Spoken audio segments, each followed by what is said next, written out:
Red-blooded Americans are waking up. We've had about enough of the Marxists and the Islamists. We've had enough of their anti-Americanism. We've had enough of their anti-Semitism. We've had enough of their supporters in the Democrat Party.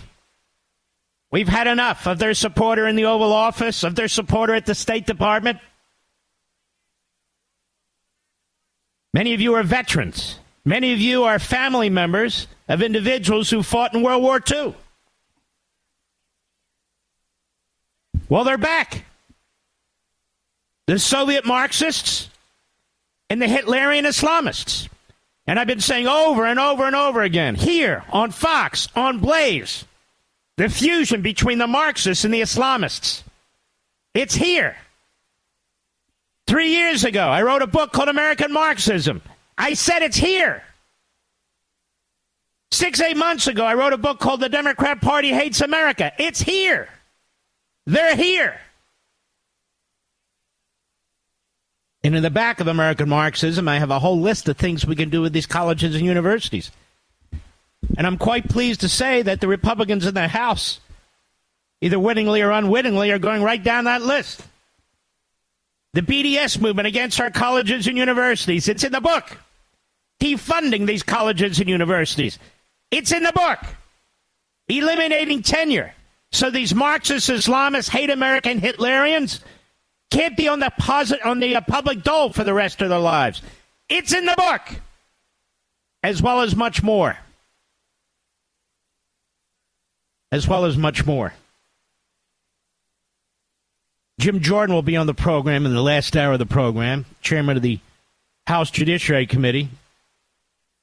The House just voted. You see what I wrote down here. 320 to 91, 18 not voting, for the Anti-Semitism Awareness Act. And basically it codifies, that is, it makes statutorily firm what has been the interpretation of the 1964 Civil Rights Act, which does not specifically protect religion.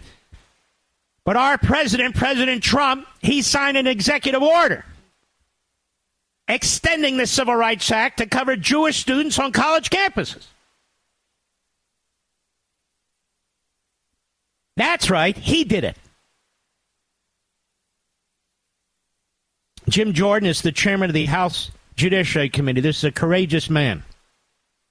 It's thanks to him and the Speaker of the House, Mike Johnson, that this vote got to the floor in a timely way and was voted on to codify what is effectively Donald Trump's view.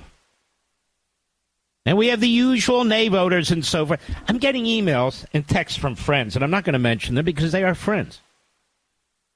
Did you see the language that was slipped into the foreign funding bill? Look at this section, $3.5 billion to import Hamas into our country. Excuse me? Oh, yes, read it. It's what it says. It's what Marco Rubio says it says. You know what's interesting to me, ladies and gentlemen? Kevin McCarthy and Mike Johnson, the former speaker and the current speaker, have done more and said more and led more in opposing anti-Semitism and supporting Israel in the vein of Donald Trump than any speakers in American history. And so now I'm supposed to believe that Mike Johnson either unwittingly or wittingly personally slipped this language into the bill to ensure that Hamas terrorists get into the country. Well, let me explain something. Joe Biden is ensuring that, and he doesn't need any bill. In fact, he's not using the bill. He's using existing law and rules, as he always does, twisting them and destroying them. This story came out by CBS News. Nobody was talking about it. We took it national. We took it national last night. The Biden administration is considering bringing certain Palestinians to the U.S. as refugees, a move that would offer permanent safe haven. In other words, citizenship, housing, food.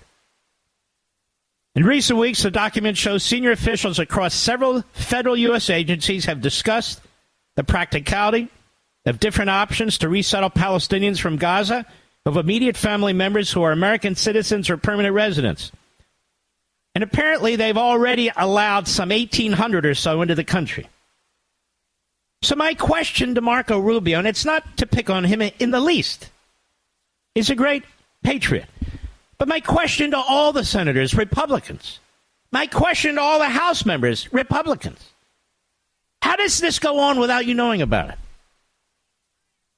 We have intelligence committees. We have national security committees. We have defense committees. How did this go on without these Senate committees and House committees knowing about it? How did it happen?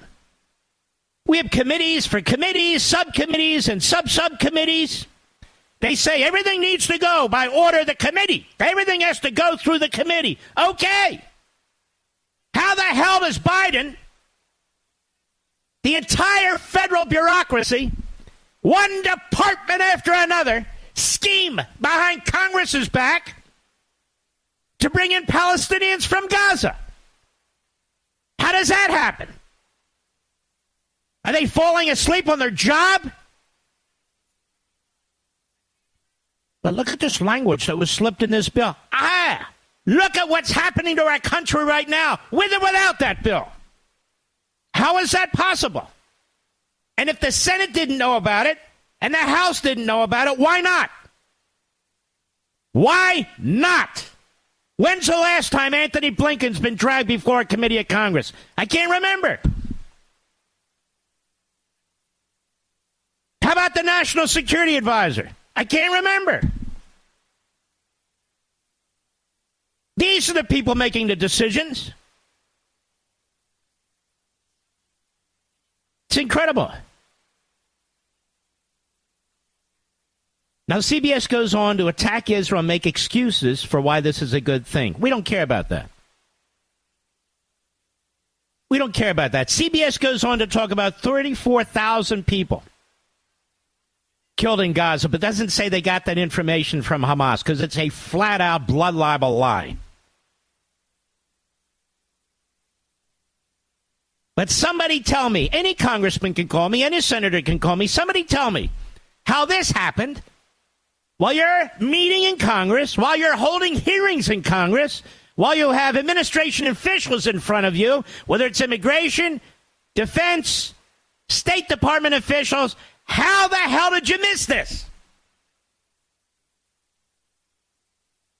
And yet they're going to tell me that Mike Johnson, who got this vote to the floor today with the help of Jim Jordan on the Anti-Semitism Awareness Act that was written by Mike Lawler, who we had on last night,